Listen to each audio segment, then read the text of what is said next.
I'm 5 miles out, cruising into the field, and I'm just listening, waiting for ATC instructions. But I don't know what the instructions are going to be. I've never actually done this before. I learned how to fly at an untowered airport, an uncontrolled airport, so there is no director telling you what to do. There's no instructions. You look, you make your decisions, you do what you intend to do, and you communicate it to those around you. You're coordinating everything yourself. So my first time going to a towered airport, it's like a foreign environment. So to be eligible for your private pilot's license, you have to land at a towered airport 3 times. It's a checklist item amongst a bunch of others. And it's important. It is an important checklist item. This is like prerequisite for being a pilot. It's funny, you talk to pilots from different backgrounds and they're more uncomfortable in one situation than another, but they're both important skills that you need to practice and develop. And the only way to learn is by doing. You can read the textbook chapter, listen to the videos and the recordings, but you're not going to learn how to speak the language and interact with ATC without doing it. You just have to go and talk to them. And so it makes it fun and humorous at times. Anyone that's spent enough time at an airport with numerous flight schools around, you're going to hear some funny radio traffic. So on this particular flight, I was doing a cross country. I go to the first airport down south, leave that airport, and come back to the next airport, which was this towered airport. You're not allowed to enter the airspace until you've established two-way communication. But you're not allowed to establish two-way communication until you've got the local weather report. And so I'm switching frequencies, trying to get all this stuff. Anyways, I'm like close to the perimeter of the airport, and so I'm like going around in circles out here, trying to write stuff down on my kneeboard and get everything organized. And anyways, finally I get on frequency with ATC and I tell them my location and tell them my intentions. And all right, so we've established communications. I'm heading towards the runway. And that's where, I get into this spot where I'm just cruising and I'm just waiting. Like, I don't know, I don't really know what to expect. I think I've done one towered landing ever. My flight instructor was sitting next to me for that towered landing. We were out in the middle of nowhere. We were at this airport with no other planes. And so anyways, it was not much of a learning experience, honestly. So I'm coming into it and it's intense. I'm listening for these instructions and I'm going to be in this airspace for like an hour straight listening for instructions. I can't do anything without being instructed by ATC. And if I miss any of their instructions, not impressive.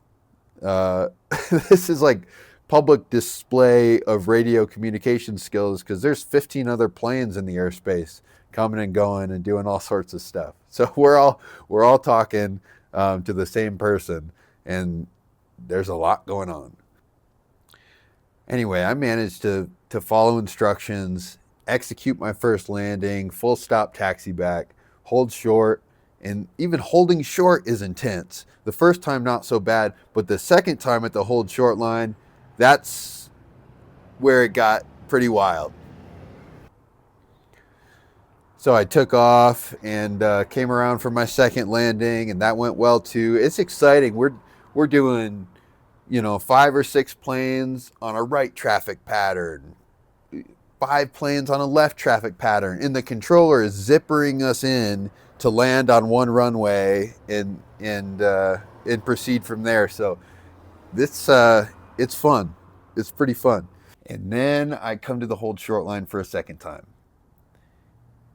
And I'm sitting there for a while, just listening, and I'm waiting for my time to go out and take the active runway. There's planes everywhere, landing and taking off and everywhere. And I'm waiting for my time to get on the runway and take off and get the hell out of the way. 10 minutes go by. There's no gaps in the planes. 15 minutes, 20 minutes go by, and it's like, and there's so much chatter going on. I'm like, did I miss something? Like, it's so hard to keep track of everything that's going on. Anyways, I hear something about, like, I got a Cherokee that's going to be taken off in front of you. That's my cue. So anyways, check this out. Listen to this.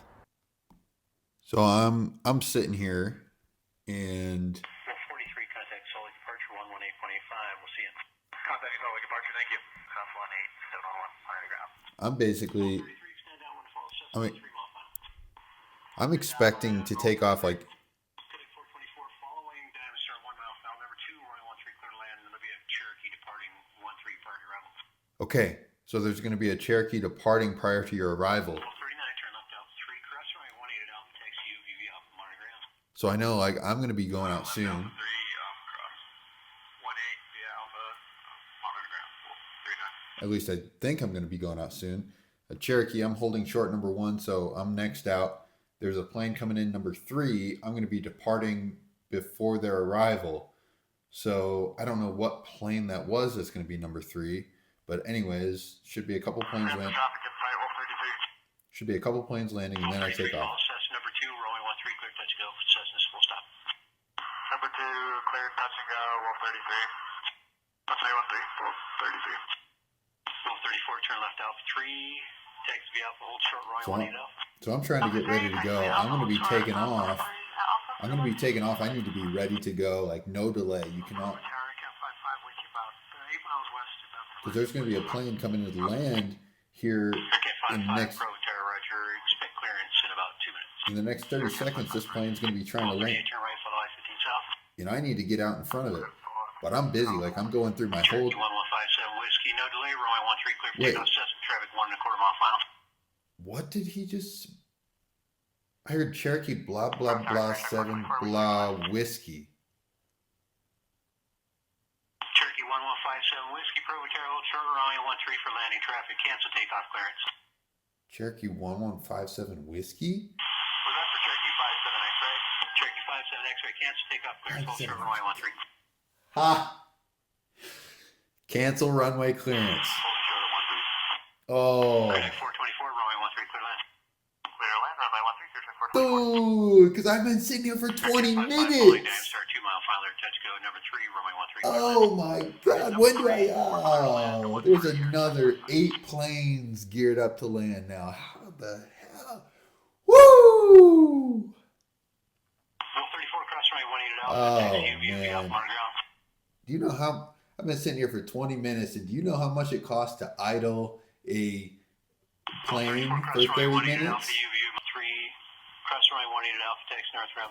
Oh, man.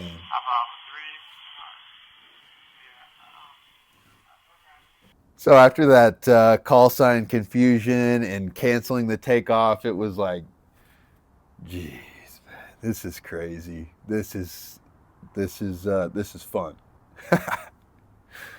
Anyways, finally a gap came, another 10 minutes later. And, well, yeah, got on the runway, took off. I had to come back and do a third landing still. But anyways, that was the end of the drama for the day, and everything else went smoothly. But once I took off for the final time, I still had to fly back home, I don't know, 30, 40 minutes to get back home.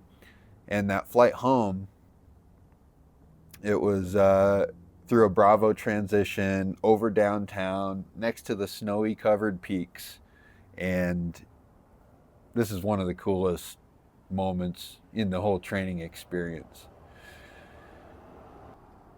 Yeah, that flight through downtown after that crazy time at the Tower Airport, I was just feeling good, I was like riding this high.